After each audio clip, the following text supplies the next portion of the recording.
O Brasil hoje está numa verdadeira encruzilhada. De um lado, a gente tem a promessa de um Estado mais forte, que protege quem mais precisa. Do outro, a aposta é na liberdade do mercado, que seria o motor da prosperidade. O que a gente vai fazer aqui é justamente desvendar as ideias que movem essas duas visões e tentar entender qual é o real dilema que o país precisa resolver.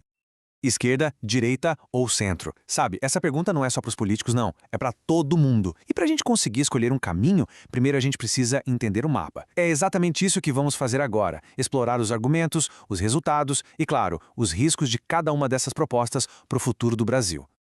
Pensa assim, o Brasil é como um carro superpotente, sabe? Um motor incrível, mas que está patinando na mesma lama há uns 40 anos. É um país com um potencial gigantesco, mas que está preso em 3 grandes armadilhas. A da renda média, que não nos deixa enriquecer de verdade, a da baixa produtividade, que nos torna menos competitivos, e a da desigualdade, que é abismal, divide a nossa sociedade e acaba freando o desenvolvimento. Qualquer projeto para o país tem que, antes de mais nada, tirar a gente desse atoleiro.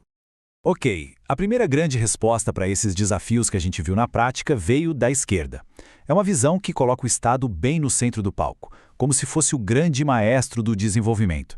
Vamos entender direitinho como essa orquestra funciona e quais foram as notas que ela tocou na história recente do Brasil. A lógica por trás disso é até bem direta. A ideia é que o mercado é sim um motor poderoso, mas ele é meio cego para as desigualdades. Por isso, a esquerda defende que o Estado precisa ser o piloto, guiando a economia para um crescimento que inclua todo mundo, e ao mesmo tempo criando uma rede de segurança para proteger quem é mais frágil. E olha, os resultados foram impressionantes. Milhões de famílias saíram da pobreza, filhos de trabalhadores conseguiram chegar à universidade e o Brasil, por um tempo, pareceu um país mais justo, com mais oportunidades para todo mundo. São conquistas que mudaram a vida de muita gente e que não dá para esquecer. Mas toda aposta tem o seu risco. E o risco do modelo da esquerda, como a gente pode ver aqui, é a sustentabilidade. O Estado, nessa tentativa de ser o motor da economia, acabou gastando mais do que podia. E a conta chegou. Veio em forma de inflação, juros altos e uma crise que acabou apagando uma parte daquelas conquistas sociais. A grande questão que fica é, como é que se garante o social sem quebrar o fiscal? Bem, se a esquerda enxerga o Estado como a solução, a direita olha para ele e o vê como o problema. A proposta, então, é uma virada de 180 graus. Tirar o Estado da frente para que o verdadeiro motor da economia, que seria o mercado, possa acelerar de vez. A receita aqui é bem clara. Menos impostos, menos regras e mais liberdade para empreender. Aposta que, com o caminho livre, as empresas vão investir mais, inovar, gerar empregos e, com isso, criar uma prosperidade, que, no fim, acaba beneficiando todo mundo. E o papel do Estado nisso? Bom, seria garantir a ordem e deixar o mercado trabalhar. A grande promessa da direita é construir uma casa com fundações bem sólidas. Ou seja, com as contas em ordem, a inflação sob controle e regras claras, o país se torna um lugar seguro para investidores. E com mais investimento, a economia cresce, gerando empregos e oportunidades. A ideia é basicamente arrumar a casa para que a festa do crescimento possa finalmente começar.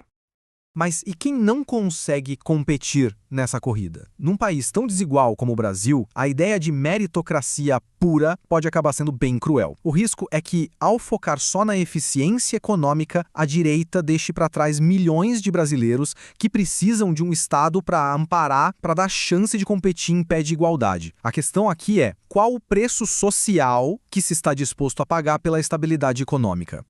Só que a política brasileira não é um jogo de só 2 times. Ali, no meio do campo, tem um jogador que muitas vezes é quem decide a partida, o centro. Ele não tem uma ideologia super clara, mas tem o poder de garantir a governabilidade ou de derrubar presidentes. Vamos entender como funciona essa força que é muitas vezes a verdadeira dona da bola no Brasil. É aquele ditado, né? No Brasil, o presidente propõe, mas é o Congresso quem manda no jogo. E para aprovar qualquer coisa, é preciso negociar com um centrão. Esse grupo de partidos não tem uma ideologia muito definida, mas tem os votos. E eles trocam esses votos por cargos, por poder, garantindo a estabilidade de quem estiver no governo, não importa se é de esquerda ou de direita. É o pragmatismo no poder. Essa tabela é praticamente um raio-x da nossa política. De um lado, a esquerda, com o coração no social e a mão forte no Estado. Do outro, a direita, com os olhos no mercado e a fé na iniciativa privada. E ali, no meio, o centro, que age como um camaleão, se adaptando ao governo que está no poder para garantir a sua própria sobrevivência e, de quebra, a estabilidade do sistema. É um jogo de forças em constante equilíbrio, ou desequilíbrio. Mas e se toda essa discussão entre esquerda e direita estiver focando nos problemas errados? Essa fórmula aí do crescimento econômico nos dá uma pista importante. O L é o trabalho, que é o foco da esquerda. O K é o capital, a grande aposta da direita. Mas o que realmente multiplica a riqueza de um país é aquele A ali no começo, a produtividade, a tecnologia, a inovação. E é exatamente aí que o Brasil patina há décadas. Enquanto a gente briga por L e por K, esquecemos do A, que é a verdadeira chave para o nosso desenvolvimento. Então, qual é a saída para o nosso dilema? Talvez a resposta não esteja em escolher um lado, mas sim em construir uma ponte. Uma ponte que consiga unir o que há de melhor em cada uma dessas visões, criando um caminho novo e, quem sabe, mais sólido para o futuro do Brasil. Podemos chamar isso de arquitetura do equilíbrio. Da direita, a gente pega a responsabilidade com o dinheiro público. Da esquerda, a gente traz o investimento nas pessoas. E do centro, a gente usa a capacidade de diálogo para transformar boas ideias em políticas de Estado. Seria a união da prudência fiscal com a ambição social, tudo isso garantido pela estabilidade política. No fim das contas, a grande pergunta que fica não é se o Brasil vai ser de esquerda ou de direita. A questão é se nós, brasileiros, vamos ter a grandeza de superar as nossas diferenças para construir um país que funcione para todos.